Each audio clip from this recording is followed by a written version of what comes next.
की बात है। गर्मियों के दिन थे, सूरज आग उगल रहा था, लू चल रही थी और तपती जमीन से गर्म हवा उठ रही थी। स्कूल के छोटे छोटे बच्चे अपनी कक्षाओं में बैठे थे। पसीने से तरबतर होते हुए भी वे ध्यान लगाकर पढ़ रहे थे। उन्हीं में से एक बच्चा था भीमराव, एक शांत और होशियार लड़का जिसे पढ़ाई से बहुत प्यार था, लेकिन उस समाज में जन्म लेने की वजह से जहां जातिवाद गहरी जड़ें जमा चुका था, उसे हर दिन भेदभाव का सामना करना पड़ता था। भूख से ज्यादा बड़ी थी प्यास। उस दिन स्कूल में पढ़ाई के दौरान भीमराव को बहुत प्यास लगी। सूरज की गर्मी और उमस के कारण उसका गला सूखने लगा। उसने इधर उधर देखा। कक्षा के एक कोने में मिट्टी का बड़ा घड़ा रखा था जिसमें ठंडा पानी था। सारे बच्चे बारी बारी से उठकर वहां जाते और मटके से पानी निकालकर पीते, लेकिन भीमराव जानता था कि वह खुद उस घड़े से पानी नहीं ले सकता। उसे किसी और पर निर्भर रहना पड़ेगा। वह थोड़ा हिचकिचाया, फिर अपने पास बैठे एक ऊंची जाति के लड़के से धीरे से बोला, भाई मुझे बहुत प्यास लगी है, क्या तुम मुझे पानी पिला सकते हो? लड़के ने पहले तो उसे घूरा, फिर घबरा कर बोला, मैं तुम्हें पानी नहीं पिला सकता। अगर मैंने ऐसा किया तो मेरा धर्म भ्रष्ट हो जाएगा। भीमराव ने सिर झुका लिया।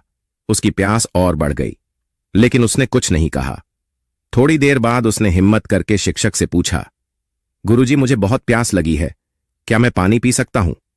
शिक्षक ने चश्मे के पीछे से उसकी ओर देखा और ठंडी आवाज में बोले, चपरासी आएगा तो वह तुम्हें पानी देगा, अभी बैठे रहो। भीमराव फिर चुप हो गया। वह जानता था कि स्कूल का चपरासी कभी भी जल्दी नहीं आता। कभी कभी तो वह आता ही नहीं था, लेकिन पानी मांगने के अलावा और कोई रास्ता नहीं था। प्यास से उसका गला सूखता जा रहा था, लेकिन किसी ने भी उसकी मदद नहीं की। कुछ घंटों तक बैठा रहने के बाद भीमराव की हालत खराब होने लगी। उसकी आंखों के आगे अंधेरा छाने लगा, गला सूख गया था और सिर चकराने लगा था। उसने फिर एक बार पानी के घड़े की तरफ देखा, लेकिन वह जानता था कि वह खुद वहां तक नहीं जा सकता। आसपास के बच्चे मटके से पानी निकालकर आराम से पी रहे थे। उनकी हंसी ठिठोली जारी थी, लेकिन भीमराव के लिए वह एक अलग ही दुनिया थी। एक ऐसी दुनिया जहां सिर्फ ऊंची जाति वालों को अधिकार था और निचली जाति के लोगों को तड़पना पड़ता था। उसके मन में कई सवाल उठने लगे। क्या सिर्फ पानी पीने के लिए भी मुझे किसी और की दया पर निर्भर रहना पड़ेगा? क्या मैं हमेशा इस भेदभाव को सहता रहूंगा? क्या कोई दिन आएगा जब मैं बिना डर के पानी पी सकूंगा? शाम को स्कूल की छुट्टी हुई। भीमराव भारी मन से घर पहुंचे। उनकी मां ने देखा कि उनका चेहरा उतरा हुआ था। मां ने पूछा, बेटा क्या हुआ, तुम इतने परेशान क्यों हो? भीमराव ने धीरे से कहा, मां, क्या सिर्फ पानी पीने के लिए भी हमें दूसरों पर निर्भर रहना पड़ेगा? क्या हम हमेशा ऐसे ही रहेंगे? मां ने उनकी पीठ थपथपाई और प्यार से कहा, बेटा, जब तुम बड़े होकर पढ़ लिख जाओगे तो तुम इस अन्याय को खत्म कर सकते हो। उस दिन भीमराव ने मन ही मन ठान लिया कि वे खुद को इतना शिक्षित और शक्तिशाली बनाएंगे कि कोई भी उनके जैसे किसी और बच्चे के साथ ऐसा व्यवहार न कर सके।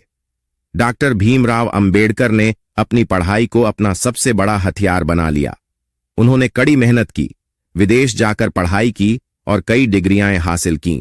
जब भारत आजाद हुआ तो उन्हें संविधान निर्माण समिति का अध्यक्ष बनाया गया। उन्होंने ऐसा संविधान लिखा जिसमें सबको समान अधिकार मिले, कोई भी किसी के साथ भेदभाव नहीं कर सकता था। आज जब हम स्कूलों में बिना किसी भेदभाव के पानी पी सकते हैं, पढ़ाई कर सकते हैं और सम्मान से जी सकते हैं, तो हमें यह नहीं भूलना चाहिए कि इसके पीछे डॉक्टर बाबा साहब अंबेडकर जैसे महापुरुष का संघर्ष छिपा है। अगर उन्होंने शिक्षा को अपना हथियार न बनाया होता तो शायद आज भी समाज में वही अन्याय चलता रहता। उनका सबसे बड़ा संदेश था, शिक्षित बनो, संगठित रहो और संघर्ष करो। आज भी देश में कई जगह भेदभाव देखा जाता है। कई गरीब और पिछड़े वर्ग के बच्चे शिक्षा से वंचित रह जाते हैं। ऐसे में हमें बाबा साहब के विचारों को अपनाकर समाज में समानता और न्याय को बढ़ावा देना चाहिए। हम सबको मिलकर यह प्रण लेना चाहिए कि हम किसी के साथ भेदभाव नहीं करेंगे और सबको समान अधिकार दिलाने के लिए आवाज उठाएंगे। जय भीम, जय भारत। और हां दोस्तों, आपको बाबा साहब अंबेडकर के जीवन से जुड़ी कोई भी जानकारी चाहिए तो कृपया कमेंट करें और वीडियो को एक लाइक और चैनल को सब्सक्राइब जरूर करें। धन्यवाद।